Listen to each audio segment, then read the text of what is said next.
हर नमः पार्वती पतये ईश्वरो गुरुरात्मेति मूर्तिभेद विभागिने व्याप्तदेहाय दक्षिणामूर्तये नमः। सदात्मध्याननिरतं विषयेभ्यः प्राङ्मुखं नौमि शास्त्रेषु निष्णातं चन्द्रशेखर भारती श्रीहरये नमः। भगवानुடைய அவதார ஜெயந்தி மகோத்சவம் உத்தம சத்சங்கத்துல நாமெல்லாம் இன்னைக்கு சேர்ந்திருக்கோம். சுவாமியுடையதான ஒரு விசேஷமான ஒரு அபிமானம் அடியனுக்கு இந்த பாக்கியத்தை இங்கு கொடுத்தது. நானிய பந்தா அயனாதி வித்தியத்தைன்னு வேதம் சொல்றது. ஆத்ம வித்தியை தவிர வேற எதுவுமே பரம் இல்லை. ஆத்மலாபான் ந பரம் வித்தியத்தைன்னு உபனிஷத்துக்கள்லாம் சேர்ந்து அந்த தத்துவத்தை கோஷிக்கிறது. நம்ம அதுல சித்தாந்தத்துல விஷயமே அத்தியாசங்கிற மறைவுதான். லௌகீகத்துல கூட நிறைய விஷயங்கள் நமக்கு புரியாம இருக்கிற காரணத்தினாலதான் சிரமங்களே ஏற்படுறது. அப்போ புரியறது, தெரியறது, உணர்வது அப்படிங்கிறத ரொம்ப முக்கியமா பகவத்பாதாள் பாஷ்யத்துல நமக்கு கொடுத்திருக்கார். அப்படியாப்பட்ட அந்த பிரம்மஞான ஸ்திதியாவே இருந்தது யாருன்னு கேட்டா மகான்கள் எல்லாரையும் புராணங்கள் சொல்லியிருக்கு. ஆனா இந்த போட்டோ எடுத்து இருக்கக்கூடியதான அந்த அமைப்புல நம்ம பார்த்தது மகர்ஷின்னு பகவானத்தானே ஒழிய வேற யாரையும் சொல்ல முடியாது. ஏன்னா காவியகண்டர் நிறைய சாதனைகள் எல்லாத்தையும் பண்ணினவர். இந்த மேல சாதன சதுஷ்டய சம்பத்துக்கு இருக்கக்கூடியதான விஷயங்களா இருக்கக்கூடியதெல்லாம் என்ன உண்டோ சித்த சுத்திக்கு இதெல்லாத்தையும் அனுஷ்டிச்சு மந்திர சாஸ்திரங்கள் இருக்கக்கூடிய லட்சியமான தத்துவத்தை தெரிஞ்சவர். அவரால்தான் மகர்ஷினே நமக்கு பகவான் தெரியப்பட்டதா இருந்தது. அப்படி இருக்கக்கூடிய மகான்கள்லாம் பகவான சொன்ன ஒரு விஷயம் அந்த ஸ்வயம் பிரகாசமே பகவானா இருக்கு அப்படிங்கிறதுதான். அந்த தெரியறது, உணர்வது அப்படிங்கிறதுக்கு தான் பகவான் இங்க இருந்து இப்பயும் இருக்கு. ஸ்தூல தேகமா நமக்கு தெரியலையே ஒழிய உள்ள இருந்து எல்லாருக்குள்ளேயும் அந்த பிரகாசத்தை ஏற்படுத்தி கொடுக்கறதுக்கு தான் அந்த தத்துவமானது இருக்கு. பகவான் எங்க இருந்தாருன்னு கேட்டா பாகவத புஸ்தகத்துல இருக்காருன்னு அதே சொல்லுமா போல நிறைய மகான்களுடைய வாக்கு அவருடைய புஸ்தக ரூபமாகவும் தத்துவ ரூபமாகவும் இன்னும் நம்முடைய தான் இருக்கு. அதை நாம் உணர்ந்துட்டோம்னு சொல்லி சொன்னா நம்மளுடையதான ஜென்மாவானது புருஷார்த்தத்தை அடையறதாக ஆறுது.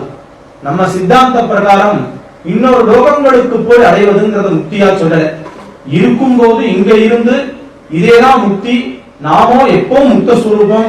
இதனால இந்த பந்தமும் இல்லை, மோட்சமும் இல்லை. ஆனா அந்த தெளிவு நமக்கு ஏற்பட்டு கொடுத்தோம்னா போறோம்னு சொல்றது. அதை ஏற்படுத்துறதுக்கு தான் சித்த சுத்தியான சாதனங்களா மத்த எல்லாம் சொல்லி இருக்கு.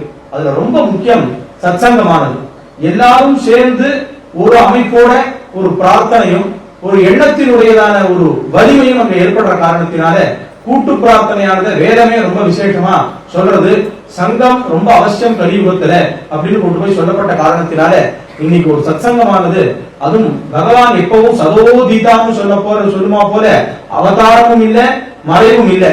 ஆனா நமக்கு தெரிய நம்மளை உதாரணம் பண்றதுக்காக ஒரு தேகத்தை எடுத்துக்கொண்டு பகவான் கீதையில சொன்னா போல தர்ம ரட்சணத்திற்காக ஞானாவதாரமா பண்ண பகவானுடைய ஜெயந்தியாக அமையறதுனால நம் ஒவ்வொருத்தருடைய ஹிருதயத்துக்குள்ளேயும் அந்த தத்துவமானது பிறக்கட்டும். அது எப்பவும் சதோதிதமா மறைவில்லாம நமக்குள்ள எப்பவும் இருக்கட்டும் அப்படிங்கிறது தான் நாம பண்ண வேண்டிய ஒரு காரியம். அந்த சத்சங்கத்தை இன்னைக்கு ஏற்படுத்தி கொடுத்து இத்தனை பேரும் இங்க உட்கார்ந்து நாம சங்கீர்த்தனமும் அடுத்து சுவாமியுடையதான தத்துவ சிந்தனையான ஒரு விஷயத்தையும் செய்து தத்துவ ஞானத்தினால்தான் மோட்சம் அப்படிங்கிறத நாம் திருப்பி திருப்பி திருப்பி அனுசந்தானம் என்ற காரியமாகும். சுவாபாவிகமான சகஜமான அந்த தத்துவ சிந்தனையில இருக்கக்கூடிய தன்மையை பகவான் கிரமேண நமக்கு எல்லாருக்கும் கொடுக்கட்டும்னு சொல்லி இன்னைக்கு இப்படி ஒரு உத்தமமான ஒரு சங்கத்துல பாக்கியத்தையும் ஏற்படுத்தி கொடுத்து அத்தனை பேர் பார்க்கறதுக்கான பாக்கியத்தையும் சுவாமி ஏற்படுத்தி கொடுத்தார். வரத்துக்கு நான் முதலே சொன்னா போல சரியா மார்க்கம் இல்லாம போயிடுச்சுன்னா ஒரு இடத்துல சுத்தனங்கிறதுக்கு உதாரணமா போல இங்கேயே வந்துட்டு சுத்தி சுத்தி இருக்கிறதா இருந்தது. அப்புறம் எப்படியும் வந்தாச்சு. அதன் காரணத்தினால இந்த மாதிரி உத்தம பக்தாவுடைய சங்கத்தை பார்க்கறதுக்கு பகவான் பெரிய பாக்கியத்தை கொடுத்தார். அதை கொடுத்த சுவாமிகளுக்கும் அநேக கிருதஜதைகளையும் தெரிவிச்சு இந்த ஒரு சத்சங்கத்துல இருந்தத ரொம்ப ஒரு விசேஷமாகவும் இந்த ஜெயந்தி தினத்துல இந்த ஸ்மரணையும் இந்த இதையும் கிடைச்சதுக்கு பகவானுக்கு நிறைய பிரார்த்தனையோட நமஸ்காரங்களை தெரிவிச்சுக்கிறேன்.